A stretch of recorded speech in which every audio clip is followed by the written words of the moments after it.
Ухрахгүй байрандан зогсож үлдэхгүй тулд бид улс гэрээрээ урагшлах ёстой. Эдийн засаг хүндэрч бүр сөхөрсөн ч Монгол улс босоод алхах учир шалтгаан. Бусад шиг хийж бүтээх зам мөрөө олж улс шиг улс байхын төлөө урагшлах болно. Эрх ашигын бүлэглүүдийн ашиг сонирхол хэдэн нэгтэй шилбийч улс орныхоо хөгжлийг гацаасан ч бид гацаа саадаг олж харилгаад урагшлах болно. Эрх мэдлийн хэдийдсэн том бүлэглэл эх орноо цөлмөн хоосолж ирээдүйн хөгжлийн олон боломжийг өгөө хийсэн ч бид энэ бүгдийг илчлэн засаад урагш тэмүүлнэ.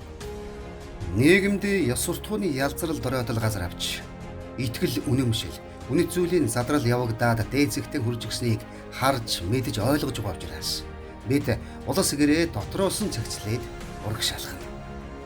Ухрах, зогсох, цаг алдах эрх байхгүй учраас бид хамтдаа зөвийг зүйлгэн хөнгөлж нэг дэмнээд урагшлах болно. Ингэж урагшлахгүй бол болохгүй учраас би ч бас урагшлна. Залуус дүүнрээ үлгэрлэн зөв хэмээн итгэсэн зүг зориг хоёрлуугаан зогсолтгүйгээр зоригтой урагшилсаар байх болно.